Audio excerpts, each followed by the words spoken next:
عليكم ورحمة الله وبركاته.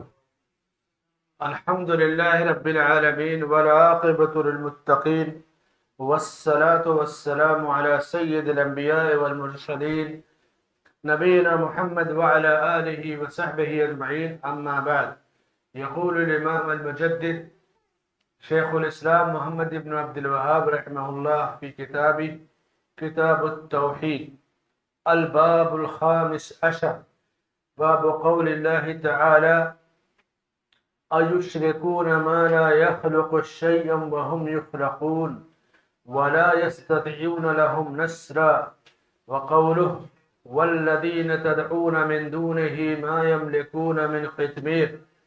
وفي الصحيح عن أنس رضي الله عنه قال: شج النبي صلى الله عليه وسلم يوم أحد وكسرت رباعيته، فقال: كيف يفلح قوم شجوا نبيهم؟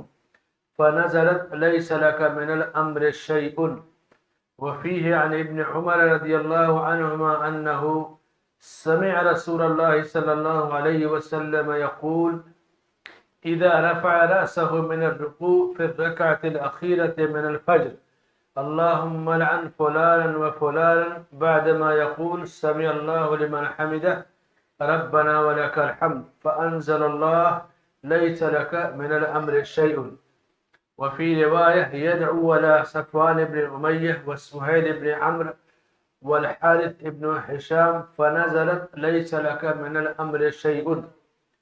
وفيه عن أبي هريرة رضي الله عنه قال: قام فينا رسول الله صلى الله عليه وسلم حين أنزل عليه: وأنذر عشيرتك الأقربين، فقال: يا معشر قريش، أو كلمة نحوها: اشتروا أنفسكم لا أغني عنكم من الله شيئا. يا عباس بن عبد المطلب، لا أغني عنك من الله شيئا. يا صفية عمة رسول الله صلى الله عليه وسلم، لا أغني عنك من الله شيئا. ويا فاطمة محمد، سليني من مالي ما شئت، لا أغني عنك من اللہ شیئا۔ کتاب التوحید کا یہ 15واں باب ہے، جس میں شیخ رحمۃ اللہ علیہ نے آیت پیش کی کہ وہ لوگ اللہ کے ساتھ ایسے لوگوں کو شریک کرتے ہیں جو کسی چیز کے خالق نہیں بلکہ وہ مخلوق ہیں، وہ خود اپنی مدد کی طاقت نہیں رکھتے۔ اور دوسری آیت کی: اللہ کے سوا تم جنہیں پکارتے ہو وہ کھجور کے اوپر ایک جو گھٹلی کے اوپر جو باریک جھلی ہے اس کی بھی طاقت نہیں رکھتے۔ اور صحیح بخاری میں انس رضی اللہ عنہ سے حدیث مروی ہے، کہتے ہیں کہ احد کے دن آپ صلی اللہ علیہ وسلم زخمی ہو گئے، آپ کے دانت جو ہے رباعی چوبھڑ یہ ٹوٹ گئے۔ آپ نے کہا کہ وہ قوم کیسے کامیاب ہو سکتی ہے جو اپنے نبی کو زخمی کر دے؟ تو اللہ نے آیت نازل فرمائی کہ آپ کو معاملات کا اختیار نہیں ہے۔ اور بخاری ہی میں عبداللہ ابن عمر رضی اللہ عنہما سے مروی ہے، انہوں نے اللہ کے رسول صلی اللہ علیہ وسلم سے سنا ہے کہ جب آپ رکوع سے فجر کی آخری رکعت میں رکوع سے سر اٹھاتے تو بد دعا کرتے، سمع اللہ لمن حمدہ ربنا ولک الحمد کہنے کے بعد تو اللہ نے آیت اتاری: لیس لک من الامر شیء۔ اور دوسری روایت میں کہ صفوان ابن امیہ، سہیل ابن عمرو اور حارث بن ہشام پر بد دعا کرتے تو یہ آیت نازل ہوئی۔ اور صحیح بخاری میں ہی ابو ہریرہ رضی اللہ عنہ سے مروی ہے، کہتے ہیں کہ ہمارے درمیان اللہ کے رسول صلی اللہ علیہ وسلم اس وقت کھڑے ہوئے جب آپ پر یہ آیت وَأَنذِرْ عَشِيرَتَكَ الْأَقْرَبِينَ، اپنے قریبی لوگوں کو ڈرائیے، رشتہ داروں کو، تو کہا کہ اے قریش کے لوگوں، اپنے آپ کو بچاؤ، میں اللہ کے ہاں تمہارے کام نہیں آؤں گا۔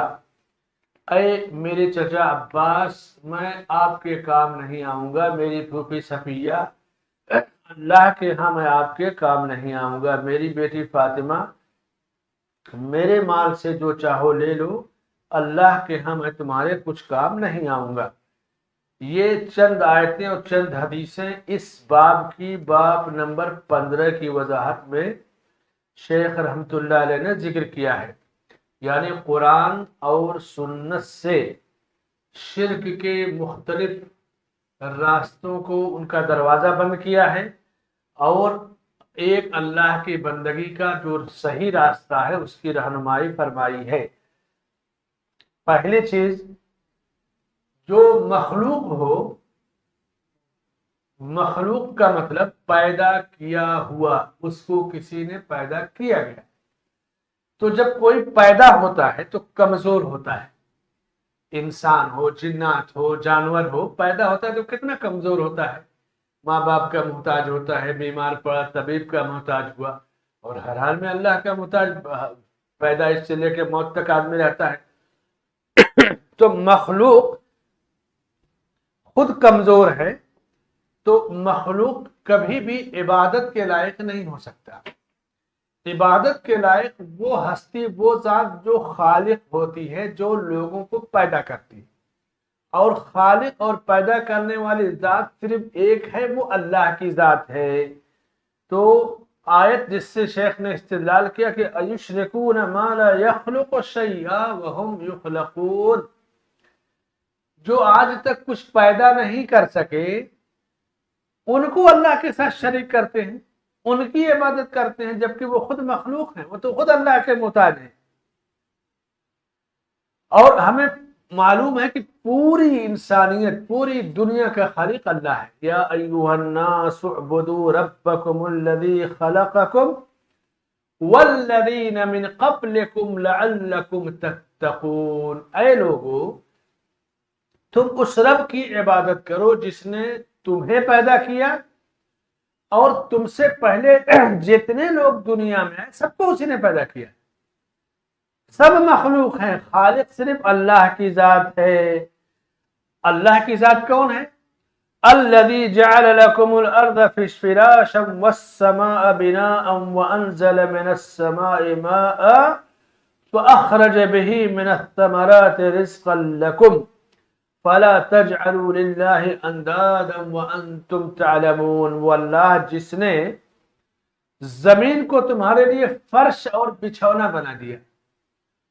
جس طرح بارش ہوتی ہے، پانی نازل ہوتا، اگر پوری زمین کیچڑ ہو جاتی، پانی ہو جاتی، انسان کہاں رہتا، کیسے گھر بناتا، کیسے سوتا؟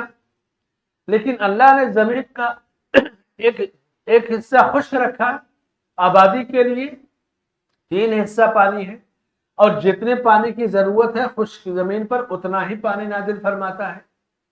پانی زمین کے اندر موجود ہے، وہ چاہے تو پوری زمین پانی سے بھر دے۔ تو زمین کو ہمارے لیے بچھونا، فرش بنایا، جیسے چٹائی ہے، قالین ہے، جس کے پاس چٹائی قالین نہیں وہ زمین پہ سو جاتا ہے، گھاس پہ سو گیا، روڈ پر سو گیا۔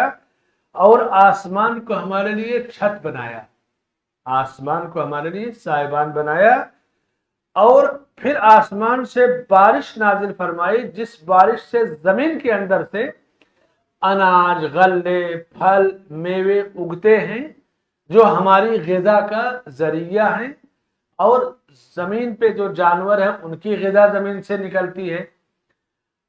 اس لیے تم اللہ کے ساتھ کسی کو شریک نہ ٹھہراؤ۔ یہ سب جب تم جانتے ہو، اتنی بڑی حقیقت اور سچائی تمہارے سامنے موجود ہے، اللہ کے وجود کی دلیل ہے، تو پھر تم اللہ کے ساتھ کسی کو شریک نہ ٹھہراؤ۔ پھر اللہ نے ایک اور مثال دیا، اے لوگو ایک مثال دی جائے، ذرا سنو، توجہ کو اپنی طرف کھینچنے کے لیے قرآن کا اسلوب، یا ایھا الناس ضرب مثل فاستمعوا لہ، اے لوگو ایک مثال بیان کی جا رہی ہے، تم اس کو سنو۔ یہ انداز ہے قرآن کا۔ مثال کیا ہے؟ سننے کے لیے اللہ نے کون سی مثال بیان کی؟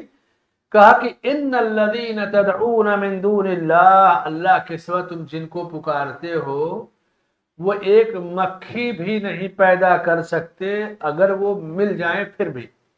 یعنی دنیا کے جتنے دیوی دیوتا ہیں، جتنے بت ہیں، جتنے پیر ہیں، اولیاء ہیں، اقطاب ہیں، جتنے بزرگ ہیں، فرشتے ہیں، انبیاء نے، جن کی بھی تم عبادت کرتے ہو، اگر یہ سب مل جائے، تمہارے جو رام، لکشمن، گنیش، گوتم بدھا، یعنی معبودات تو کئی ہزار لاکھوں کی تعداد میں ہیں، سب مل جائیں اور مل کر چاہے کہ ایک مکھی پیدا کرے تو ایسا بھی نہیں کر سکتے. ایک مثال ہے. پھر اسی میں اور آگے کہا وَإِن يَسْلُبْهُمُ الذُّبَابُ شَيْئًا لَا يَسْتَنقِذُوهُ مِنْهُ، اگر ان کے اوپر مکھی چڑھاتے ہیں، کھانا پینا یا جو کچھ چڑھایا جاتا ہے نا دیوی دیوتاؤں کے آگے، درگاہوں پہ، قبروں پہ، تو اگر مکھی اس چڑھاوے کو اٹھا کر لے جائے تو ان کے اندر اتنی بھی طاقت نہیں کہ مکھی کو روک سکے. پیدا کرنا تو دور کی بات ہے، مکھی کو ہانک بھی نہیں سکتے. ضعف الطالب والمطلوب، مانگنے والا بھی کمزور، جس سے مانگا جا رہا ہے وہ بھی کمزور ہے. یہ لوگ کتنے کمزور ہیں کہ مل کر ایک مکھی نہیں پیدا کر سکتے، مکھی کو بھگا نہیں سکتے. اور تم کتنے کمزور ہو کہ اتنے کمزور لوگوں کی عبادت کرتے ہو. جس کی عبادت کرتے ہو وہ تو طاقتور ہے، وہ اللہ تعالیٰ ہے. ہمیشہ طاقتور سے مدد مانگی جاتی، کمزور سے مدد نہیں مانگی جاتی، مدد طاقتور سے مانگی جاتی ہے. بہت اچھی طرح سے اس آیت میں اللہ تعالیٰ نے باطل معبودوں کی بے بسی کا ذکر کیا ہے. وَلَا يَسْتَطِيعُونَ لَهُمْ نَصْرًا، وہ خود اپنی مدد کی بھی طاقت نہیں رکھتے، کچھ نہیں ان کے پاس طاقت ہے.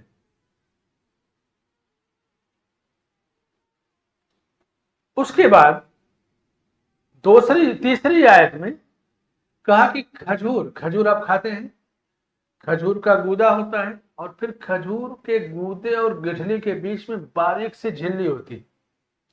مثال دیا اللہ نے، دیکھیے والذین تدعون من دونہ ما یملکون من قطمیر، اللہ کے سوا جن کو پکارتے ہو نا، کھجور کی جو باریک جھلی ہے اس کی بھی طاقت نہیں رکھتے. یعنی گودا تم کھاؤ گے، کھجور کی گٹھلی کبھی انسان اس کو کوٹ پیس کے دوا بناتا ہے، کبھی جانوروں کی غذا ہے، کبھی زمین میں بو دیے تو پودا ہوگا، لیکن اس کی وہ جھلی کسی کام کی نہیں ہوتی، وہ پھینک دی جاتی ہے، یا کبھی کھجور میں چپک گئی، کبھی بیج کے ساتھ پھینک دی گئی.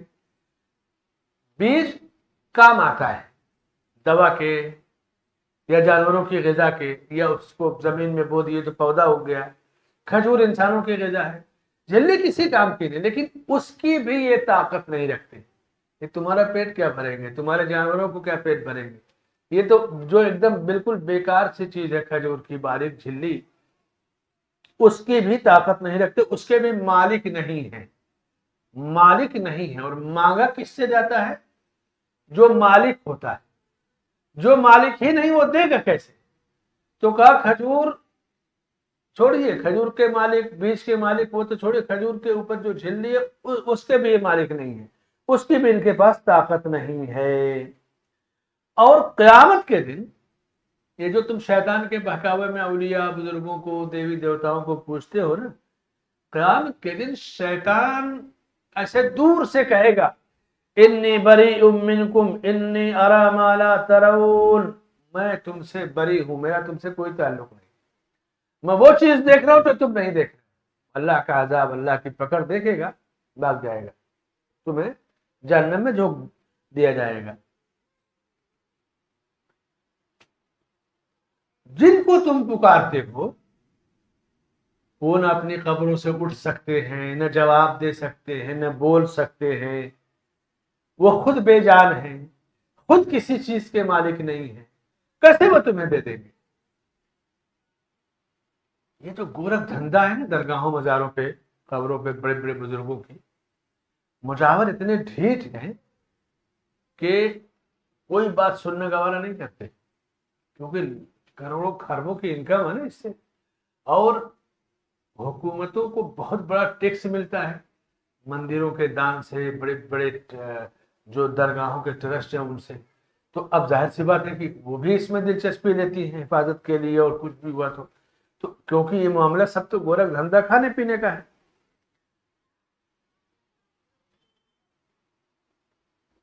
سب سے پہلے جو ہجرت جس صحابی نے کی وہ ہے مصعب ابن عمیر رضی اللہ عنہ. کبھی کبھی جنرل نالج کا سوال آتا ہے کہ سب سے پہلے ہجرت مدینہ کس نے کی؟ جواب مصعب ابن عمیر رضی اللہ عنہ. مصعب بن عمیر جب مدینہ آئے چونکہ اسلام لائے تھے مدینے میں، اس کے بعد ان کی دعوت سے 1 2 3 4 کئی لوگ اسلام لے آئے. اللہ کے نبی صلی اللہ علیہ وسلم بعد میں آئے جب تھوڑا سا زمین ہموار ہو گئی، اس کے بعد تشریف لائے. مدینے میں لوگ تھے آپ کا اسی لیے استقبال کرنے والے، چاہنے والے. مصعب بن عمیر نے جب کام شروع کیا دعوت کا تو مدینے میں لوگ اسلام لانے لگے. تو ہر قبیلے کا الگ الگ بت ہوتا تھا. جیسے ابھی گنپتی آئے گی نا تو ہر ایریے کی الگ مندر وہ دیوی رہے گی، قبیلے کا یا ایک بلڈنگ کا، ایک کالونی کا، یا اسی طرح درگاہ یا مزار ہوتے ہیں. یہ بھی الگ الگ ان کے حصے ہیں کہ ہمارا یہاں سے تعلق ہے، ہمارا یہاں سے یہ دان یہاں جائے گا. جیسے پولیس کا ایریا تقسیم ہوتا ہے، پی ایم سی کا وارڈ تقسیم ہوتا ہے، اسی طرح یہ سب بھی بٹے ہوئے تقسیم. جو اندر رہتے ہیں وہ سب جانتے ہیں کہ کہاں تک ہمارا حصہ ہے، کہاں تک تمہارا حلقہ ہے. یہ چیز ہے. کوئی بڑا دان دینے والا اگر ایک دوسرے حلقے سے باہر چلا جائے تو بے چینی ہو جاتی ہے. یہ شرک کی یہ چیز ہمیشہ سے رہی ہے. عمرو بن جموح کے پاس ایک بت تھا، ربہ نام تھا، اور وہ ان کے گھر قبیلے کے لوگ اس کی عبادت کرتے تھے. اور انہیں جب کچھ مانگنا ہوتا تو بہت بڑا بت تھا مدینے میں، اس کے پیچھے اس بت کے پاس پیچھے ایک بوڑھی عورت کو بٹھا دیتے. دیکھیں شرک کی مشرک کی عقل کہاں چلی جاتی. اور جب وہ کچھ بولتے تو بڑھیا جواب دیتی تھی. ایک دن بڑھیا نہیں بیٹھائے تھے تو جواب کیا دے. عمرو بن جموح لنگڑے تھے، ناراض بولتے نہیں آج میرا دیوتا ناراض ہے اس لیے جواب نہیں دے رہا ہے. ان کے بیٹے 2 بیٹے اسلام لے آئے لیکن اپنے والد سے اسلام کو چھپا لیا. ایک دن اپنے والد سے پوچھتے ہیں کہ والد محترم یہ عمرو بن جموح جو پیغام لائے ہیں ان کے بارے میں آپ کی کیا رائے؟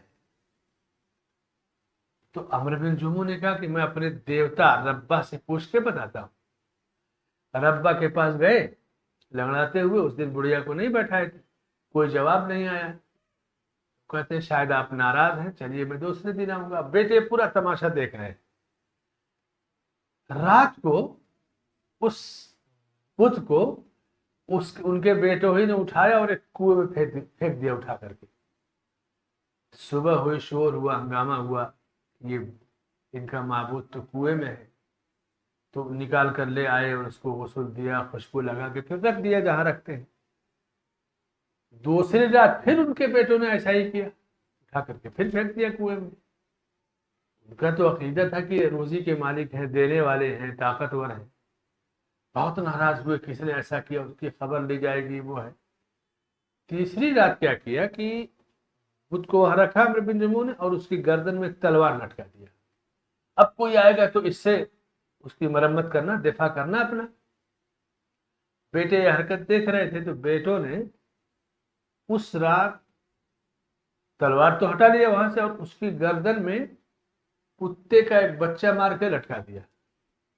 اب عمرو بن جموح جب آئے صبح صبح دیکھا بہت پریشان ہوئے. تو اس وقت یہ شعر کہا کہ عرب یبول الثعلبان براسه لقد حان من بالت علیہ الثعالب.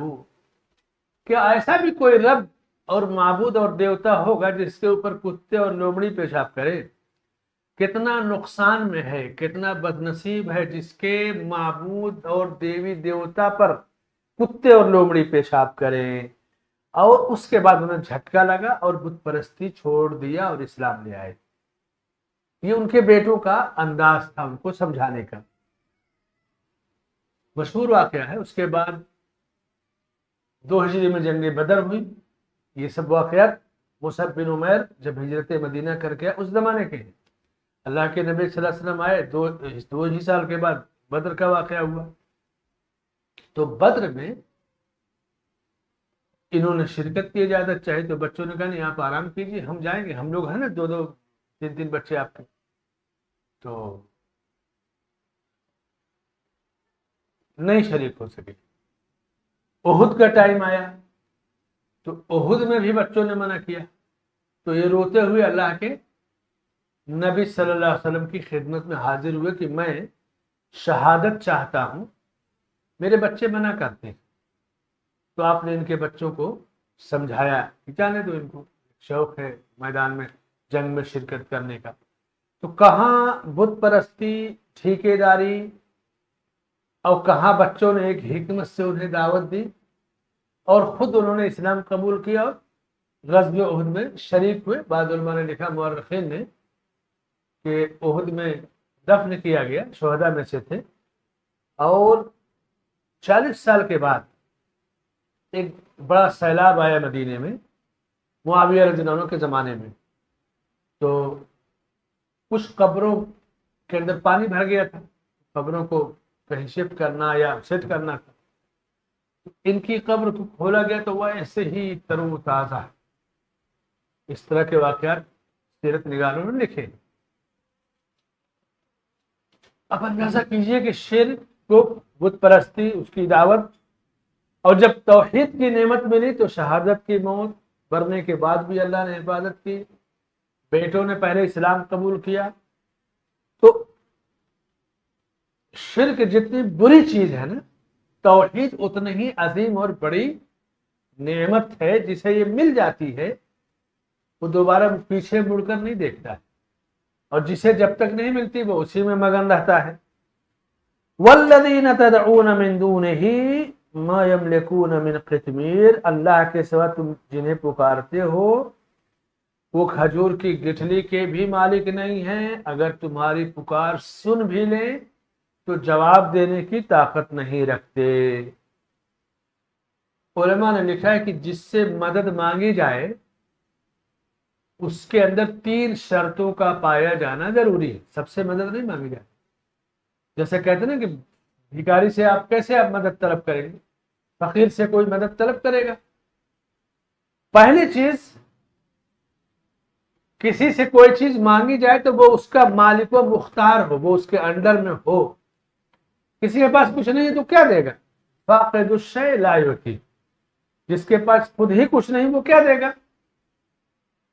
بھلا اس سے مدد کا مانگنا کیا, اردو کا شعر ہے نا, بھلا اس سے مدد کا مانگنا کیا جو خود محتاج ہوئے دوسروں کا.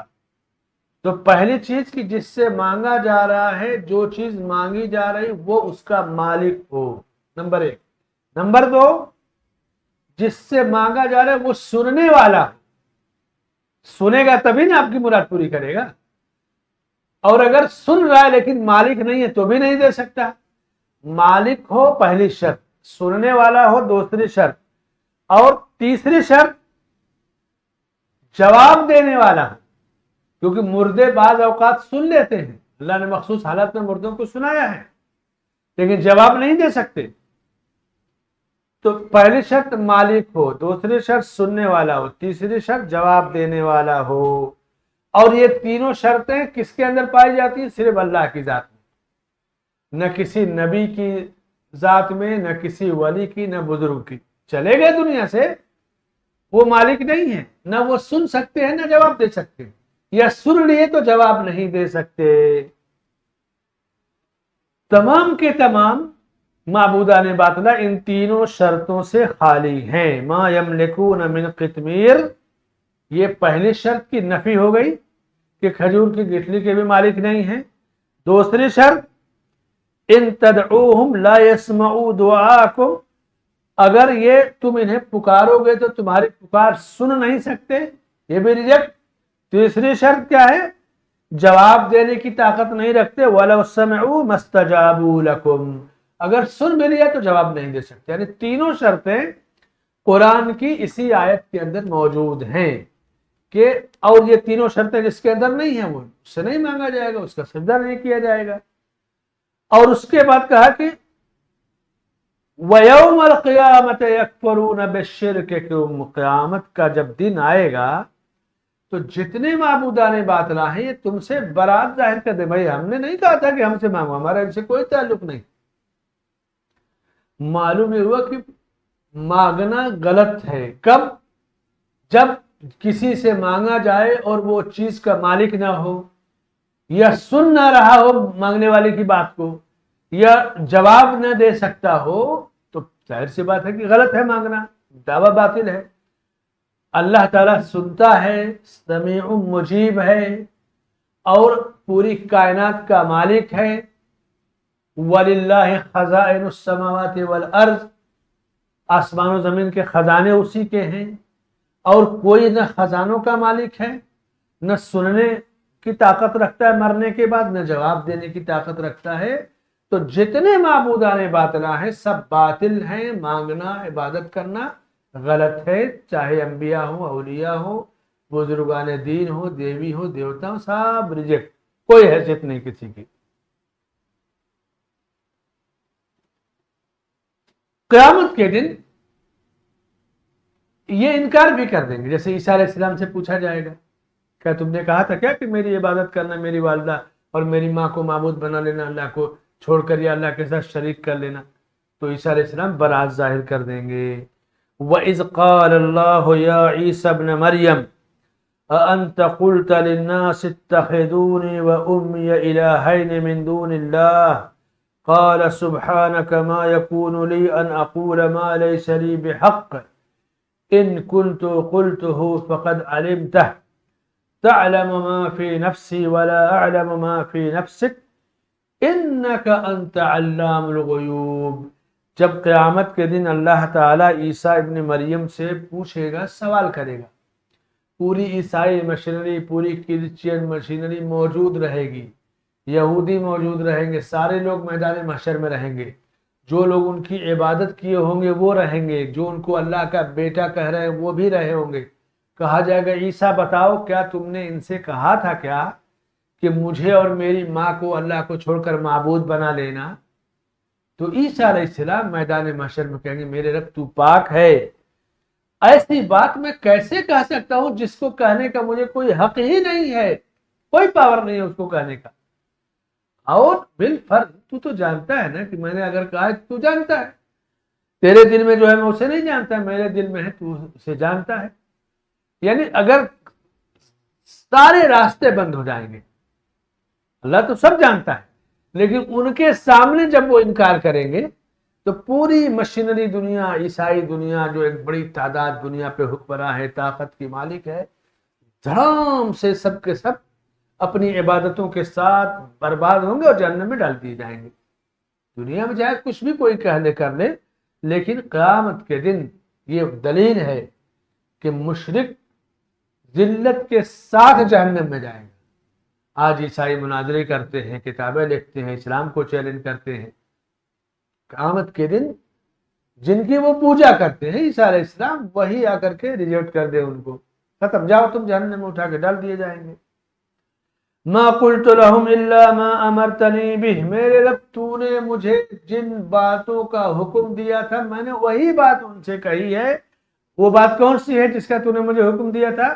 ان اعبدوا اللہ ربی و ربکم، کہ لوگو تم صرف اللہ کی عبادت کرو جو میرا اور تمہارا رب ہے. وَكُنْتُ عَلَيْهِمْ شَهِيدًا مَا دُمْتُ فِيهِمْ، اور جب تک میں ان کے درمیان موجود تھا تب تک میں دیکھتا بھی تھا کہ یہ اللہ کی عبادت کرتے تھے، میں گواہ تھا. فَلَمَّا تَوَفَّيْتَنِي كُنْتَ أَنْتَ الرَّقِيبُ عَلَيْهِمْ، جب تو نے مجھے وفات دے دیا. عیسیٰ علیہ السلام کو اللہ نے آسمان پہ اٹھا لیا، تو بعض علماء نے کہا کہ اس کی تفسیر میں کہ ان کو آسمان پہ نیند کی حالت میں اٹھایا، اور نیند ایک طرح کی موت ہوتی ہے، وہ دنیا کی موت نہیں ہے، نیند بھی ایک موت ہوتی ہے. اللہ میں اس میں کا اموت و احیا دعا پڑھتے ہیں سونے کے وقت کی، کیونکہ اگر زندہ اور بیداری کی حالت میں اٹھائے جائے آسمان پر، بہت آسان نہیں ہے ساری چیزوں کو دیکھنا جھیلنا، تو اللہ نے نیند طاری کی. تو کہا فلما توفیتنی، جب تو نے مجھے اٹھا لیا آسمان پہ تو پھر تو ان کا نگراں ہے اور تو ہر چیز پر گواہ ہے. دوسری آیت میں فرمایا کہ اذ تبرأ الذین تبعوا من الذین اتبعوا ورأوا العذاب وتقطعت بهم الاسباب، جن کی لوگ پیروی کرتے ہیں، پوجا کرتے ہیں، عبادت کرتے ہیں، وہ سب معبودان باطلہ برات اختیار کر دیں کہ نہیں ہمارا ان سے کوئی تعلق نہیں ہے. اب کتنی اچھی طرح سے وضاحت کر دی گئی توحید کی، شرک کی جڑوں کو کاٹ دیا گیا۔ اچھا، اب اس کے ساتھ اور مزید شرک کی گندگی کو بیان کیا جا رہا ہے کہ وَمَنْ أَضَلُّ مِمَّنْ يَدْعُو مِن دُونِ اللَّهِ مَنْ لَا يَسْتَجِيبُ لَهُ إِلَى يَوْمِ الْقِيَامَةِ وَهُمْ عَنْ دُعَائِهِمْ غَافِلُونَ۔ اس سے زیادہ بڑھ کر گمراہ کون ہو سکتا ہے جو اللہ کے سوا ایسے لوگوں کو پکارتا ہے جو قیامت تک جواب نہیں دے سکتے۔ یہ سوال نہیں ہے، استفہام انکاری، ریجیکٹ کرنا، کہ دنیا میں اس سے بڑا گنہگار کوئی گمراہ کوئی ہے ہی نہیں جو ایسے لوگوں کو اپنی مدد کے لیے پکارے جو قیامت تک اس کا جواب نہیں دیں گے۔ یہ دیوی دیوتا، بزرگ، اولیاء، یہ انبیاء یا جن کی بھی عبادت اللہ کے سوا ہوتی ہے، قیامت تک کوئی جواب دے پائے گا؟ کہا ان سے بڑا کوئی گمراہ نہیں ہے۔ اور جن کو پکارا جا رہا ہے، پکارنے والوں کی دعاؤں سے بھی بے خبر ہے، انہیں کیا پتا کہ مجھے کون پکار رہا ہے۔ اب سوچیے کہ کتنا بڑا عرس لگتا ہے اجمیر میں، کتنا بڑا عرس لگتا ہے ماہم میں، کتنا بڑا، ہر دنیا کے ہر شہر میں بڑے بڑے مزارات ہیں نا۔ بعض شہر تو یہ اورنگ آباد تو مزاروں کا شہر ہے ہندوستان میں، پاکستان میں ملتان ہر 10 قدم پر مزارات کی کثرت ہے، اور جھوٹے جھوٹے مزارات، دیکھو جس کو دیکھو کہ فلاں کے نبی کی قبر، فلاں صحابی کی، ایک طرح سے ڈھکوسلا ہے پوجا پاٹ کرنے کا۔ تو اللہ تعالیٰ نے شرک کے دروازوں کو بند کیا، شرک کی مذمت کی، مشرک کو گمراہ قرار دیا، اور جن کو پکارا جا رہا ہے ان کی بے بسی کا ذکر کیا۔ اور اس کے بعد حدیث پیش کیا شیخ نے، شیخ صحیح بخاری کی، انس رضی اللہ عنہ اس حدیث کے راوی کہتے ہیں کہ احد کے دن آپ صلی اللہ علیہ وسلم کے سر اور چہرے میں زخم آیا، شج النبی یوم احد، زخمی ہو گئے، وہ سر چہرہ تقریباً گردن سے اوپر کا حصہ، ہونٹ، دانت، ناک، آنکھ، کان، سر، یہ ایک ہی حصہ مانا جاتا ہے۔ تو آپ سخت زخمی ہو گئے اور آپ کے دندان مبارک ٹوٹ گئے۔ کب؟ احد کے دن۔ تو اس حدیث میں جو پہلا جملہ ہے شج النبی، نبی صلی اللہ علیہ وسلم زخمی ہو گئے، آپ کے دندان مبارک ٹوٹ گئے احد کے دن، یہ دلیل ہے کہ جو دینے والا ہو، جو معبود ہو، جو مالک و مختار ہو، وہ مار کیسے کھا سکتا ہے؟ ضرب اور زخم تو اسے لگتا ہے جو کمزور ہوتا ہے۔ اللہ کے آگے ساری مخلوق کمزور ہے۔ نبی کا مرتبہ نبوت رسالت کے لحاظ سے بہت اور بلند ہے انسانوں میں، لیکن اللہ کی قوت کے آگے انبیاء، اولیاء، فرشتے، ساری مخلوق کمزور ہے۔ تو کہا آپ کے سر زخمی ہو گئے، چہرہ زخمی ہو گیا، دندان مبارک شہید کر دیے گئے۔ کب؟ احد کے دن۔ اور صرف یہی نہیں ہوا، مسلمانوں کو شکست ہوئی، کفار غالب آ گئے۔ تو اگر صحابہ سے بڑا ولی کون ہے؟ بھائی رسول کے بعد، نبی کے بعد ولی کا درجہ ہے، اور سب سے اعلیٰ درجے کے جو اولیاء ہیں اس زمین پر نبی کے صحابہ ہیں، ہر صحابی ولی ہے۔ اور پھر نبی، تو نبی بھی زخمی ہو گئے، صحابہ بھی زخمی ہو گئے اور شکست کھا گئے۔ تو جو معبود ہو، نوازنے والا، وہ شکست کیسے کھا سکتا ہے؟ وہ زخمی کیسے ہو سکتا ہے؟ یہی اس حدیث کا جو ہے مین استدلال شیخ نے کیا کہ یہ ہو ہی نہیں سکتا۔ جس کی عبادت کی جائے، خالق، مالک، معبود کبھی شکست کھائے گا؟ یہ دلیل ہے کہ نبی معبود نہیں تھے، نبی یا آپ کے صحابہ معبود نہیں ہو سکتے۔ احد ایک پہاڑ کا بھی نام مدینے میں ہے، اور اسی کے دامن میں یہ غزوہ واقع ہوا تھا سن 3 ہجری میں، اور یہ غزوہ بدر کی شکست کا بدلہ لینے کے لیے مشرکین نے چھیڑا تھا، اور ابو سفیان مکہ سے اسی جنگ کو لڑنے کے لیے آیا تھا۔ ابو سفیان بعد میں اسلام لائے فتح مکہ کے موقع پہ، لیکن کٹر قسم کے مشرک تھے، آج کی زبان میں جن سنگی کہہ لیجیے، کٹر قسم کے، جنگ احد میں، جنگ بدر میں شکست ہوئی نا تو کہا جب تک بدلہ نہیں لوں گا سر نہیں دھوں گا، اتنے کٹر تھے. اور جب جنگ احد میں مسلمانوں کو شکست ہوئی تو کہا یہ بدر کا بدلہ ہے. پھر اللہ نے بعد میں ان کو ہدایت دی فتح مکہ کے موقع پہ. تو احد میں مسلمانوں میں سے 70 صحابہ شہید ہوئے تھے. اللہ کے رسول صلی اللہ علیہ وسلم کے چچا حضرت حمزہ بھی شہید ہوئے تھے رضی اللہ عنہ. احد کے سامنے ایک چھوٹی سی پہاڑی جبل رمات ہے. احد کے دامن میں غزوہ ہوا تھا. بہت لمبا پہاڑ ہے 3 میل کے قریب. تو احد پہاڑ پر چڑھ کر کوئی نہیں آ سکتا، اتنا اونچا ہے، لیکن گھوم کر کے جبل رمات سے آدمی چڑھ کر آ سکتا ہے. تو آپ نے اس جبل رمات جو پہاڑی ہے اس پر 50 تیر انداز مقرر کر دیے کہ دیکھو ہم پہاڑ کے دامن میں ہیں، ادھر سے تو کوئی نہیں آ سکتا، جب بھی کوئی آئے گا ادھر سے تو اس کو تیر مار مار کے بھگا دینا. ابتدا میں مسلمان فتح پا گئے، غلبہ ہو گیا. تو انہوں نے کہا اب کیا، اب تو مشرکین بھاگ رہے ہیں، چلو ہم بھی ٹوٹ پڑتے ہیں ہمارے غنیمت کے لیے. اللہ کے نبی نے منع کیا تھا کہ چھوڑنا مت پہاڑ کی چوٹی کو. بعض صحابہ نے سمجھایا بھی، لیکن بہرحال وہ چیز ہونی تھی. جب دیکھے کہ وہ پہاڑی خالی ہو گئی تو خالد بن ولید اس وقت تک اسلام نہیں لائے تھے، دور سے گھوم کر کے گئے اور جبل رمات سے چڑھ کر کے آ گئے. تو جو مشرکین بھاگ رہے تھے وہ لوٹ آئے اور مسلمان بیچ میں ہو گئے. پہاڑی پر سے بھی مشرکین آ گئے، بھاگنے والے لوٹ آ گئے اور بیچ میں پھنس گئے اور بہت خطرناک مارکا ہوا. 70 صحابہ شہید ہوئے. اور اس کے بعد اللہ کے رسول صلی اللہ علیہ وسلم کے سر میں، چہرے میں زخمی چوٹ آئی. جو خود کی کڑیاں ہیں وہ چبھ گئی تھیں، آپ کے دندان مبارک میں خون پورا جسم سے بہہ رہا تھا. اور یہاں تک کہ ایک افواہ پھیلا دی گئی کہ نبی صلی اللہ علیہ وسلم کو قتل کر دیا گیا. تو اس طرح کی چیزیں، یعنی احد کا مارکا بڑا خطرناک تھا. اس احد کے مارکے کو توحید کے چیپٹر میں بیان کرنے کا مقصد یہی ہے شیخ کا کہ نبی زخمی ہو گئے، نبی شکست کھا گئے، مسلمان شکست کھا گئے، مشرکین فتح پا کر کے بھاگ گئے، چلے گئے. تو اگر نبی یا اولیاء، صحابہ اولیاء تھے، اگر یہ مختار کل ہوتے، مالک و مختار ہوتے تو کبھی مشرکین سے شکست نہیں کھاتے، کبھی زخمی نہیں ہوتے، کبھی دندان مبارک نہیں جو ہے چہرے پہ زخم نہیں آتا. ایسا ہو سکتا ہے کہ کوئی معبود مار کھائے یا اس کی جس کی عبادت کی جائے؟ ہمیشہ خالق مضبوط ہوتا ہے اور اللہ سے مضبوط کوئی نہیں. اللہ کے نبی رسول تھے، آپ کا پیغام امت کے لیے ہے، لیکن آپ مختار کل نہیں تھے، آپ کی ٹیم مختار کل نہیں تھی. اچھا، اس کے بعد ایک تو یہ دلیل ہوئی. دوسری چیز کہ آپ خود اپنے لیے نفع نقصان کے مالک نہیں تھے، اپنے آپ کو نقصان سے آپ نہیں بچا پائے.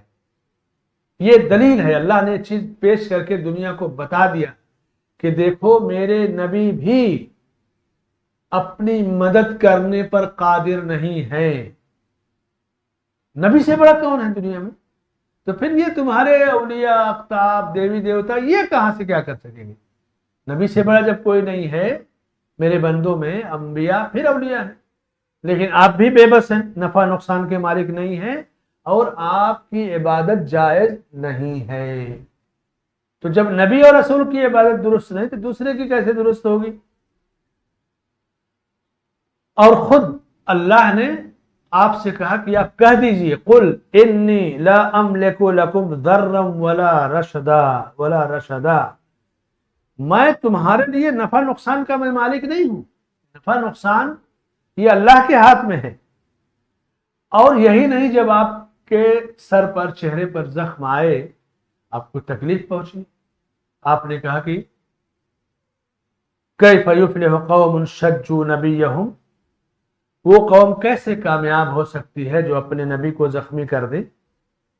یعنی ایسے لوگ کیسے کامیاب ہو سکتے ہیں جو اپنے نبی کو ہی مارے پیٹے زخمی کریں؟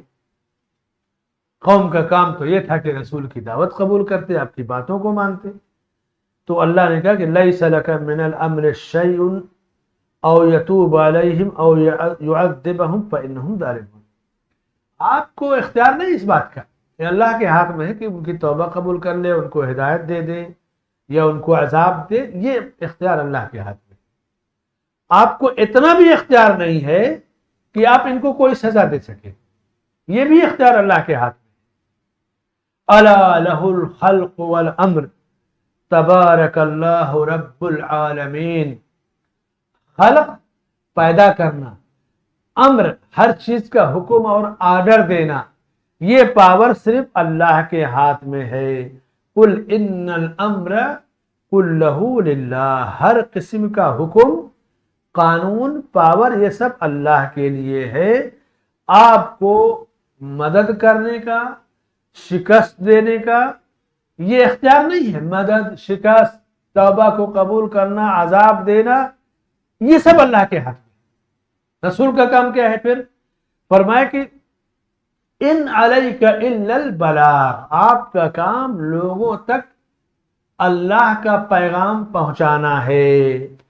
فانما علیک البلاغ وعلینا الحساب. آپ کا کام پہنچانا، میرا کام حساب لینا ہے. حساب لینا آپ کا کام نہیں ہے. اللہ نے کہا حساب لینا میرا کام ہے، پیغام کو پہنچانا یہ آپ کا کام ہے. کتنا پیارا منصب اور کام مقرر کیا اللہ نے. ہمارے یہاں پبلک ہی حساب لینے لگتی ہے نا. ہمارے یہاں پبلک ہی جنت جہنم کا فیصلہ کر بیٹھتی ہے، اور نہ جانے کیسے کیسے حساب لوگ لیتے ہیں. اللہ اپنے رسول سے کہہ رہا ہے کہ آپ کا کام پیغام الہی پہنچانا اور حساب کتاب لینا میرا کام ہے. عمل کرے نہ کرے، مانے نہ مانے، اس کو عذاب دینا ہے، اسے معاف کرنا ہے، اس کو توبہ کی توفیق دینا ہے، یہ سب میرے ہاتھ میں. آپ صرف میرا پیغام پہنچا دیجئے.